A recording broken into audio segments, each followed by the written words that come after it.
Pour ne louper aucune de mes vidéos, abonnez-vous et activez la petite cloche. Salut tout le monde, c'est Martin pour les bouquinistes, ma nouvelle chaîne YouTube. Aujourd'hui, je vais vous présenter le conte Ali Baba et les 40 voleurs. Ce conte fait partie du recueil Les 1001 nuits, raconté par Scheherazade, qui, pour rester en vie, doit chaque jour en raconter un nouveau. D'où l'abondance de contes dans le recueil. Mais avant toute chose, changeons le décor car cela se déroule en Orient. Nous voici en Orient. Les 1001 nuits sont des contes très anciens. Ils ont principalement été écrits entre le 3e et le 9e siècle. Pour ma part, j'ai lu l'édition de Flammarion, parue en 2018.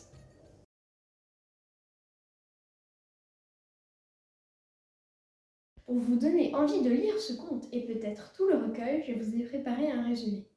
Ali Baba, qui est un homme très pauvre, surprend un jour des voleurs qui cachent leur trésor dans une grotte. Il s'empare alors d'une petite partie de leur butin. Son frère Cassim se rend compte qu'Ali Baba a gagné subitement beaucoup d'argent. Il va donc voir Ali, qui lui indique la cachette et lui donne les mots de passe magiques pour y entrer. Mais tout ne va pas se passer comme prévu pour Cassim. Je vous laisse découvrir ce qu'il va lui arriver. Les 40 voleurs, voyant que leur butin a diminué, cherchent à éliminer celui qui a découvert la cachette. Pour cela, ils vont élaborer plusieurs stratagèmes qui vont malheureusement tous échouer. C'est en fait l'esclave d'Ali Baba, Morgiane, qui va tous les déjouer tour à tour.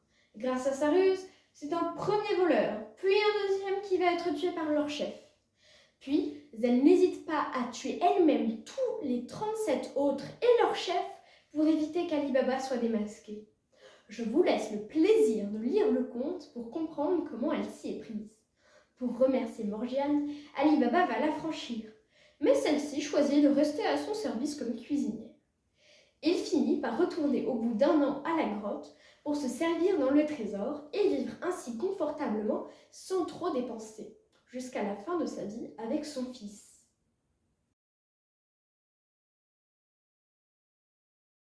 Voici ce que j'ai aimé et ce que j'ai moins aimé.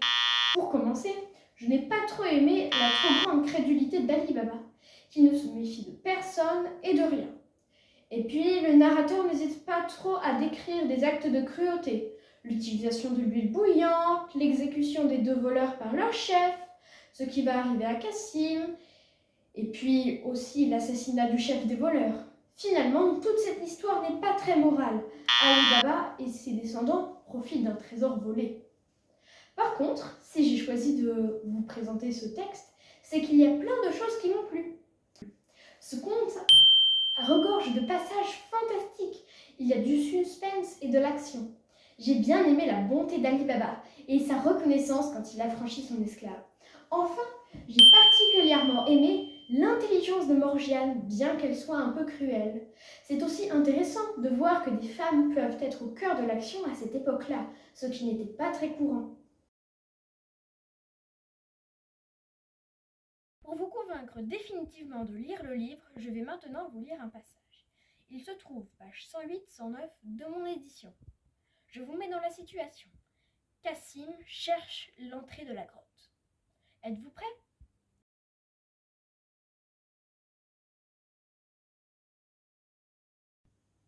Il cherche la porte, il la trouve, et pour la faire ouvrir, il prononce les paroles « Sésame, ouvre-toi !» La porte s'ouvre, il entre, et aussitôt elle se referme. En examinant la grotte, il est dans une grande admiration de voir beaucoup plus de richesses qu'il ne l'avait compris par le récit d'Ali Baba. Et son admiration augmente à mesure qu'il examine chaque chose en particulier. Avare et amateur des richesses comme il l'était, il eût passé la journée à se repaître les yeux de la vue de tant d'or, s'il ne songeait qu'il était venu pour l'enlever et pour en charger ses 10 mulets. Il en prend un nombre de sacs autant qu'il en peut porter. Et, en venant à la porte pour la faire ouvrir, l'esprit rempli de toute autre idée que ce qui lui importait davantage, il se trouve qu'il oublie le mot nécessaire et au lieu de dire sésame, il dit « Orge, ouvre-toi !» Et il est bien étonné de voir que la porte, loin de s'ouvrir, demeure fermée. Il nomme plusieurs autres noms de grains, autres que celui qu'il fallait. Et la porte ne s'ouvre pas. Je vous laisse lire la suite pour découvrir ce qu'il va arriver à Cassim. J'espère que la présentation du conte Ali Baba et les 40 voleurs vous aura plu. Pour la semaine prochaine, on se retrouve avec l'Ikabog, le nouveau best-seller de J.K. Rowling. Je l'ai reçu pour Noël, il m'a vraiment plu. À la semaine prochaine, les bouquinistes!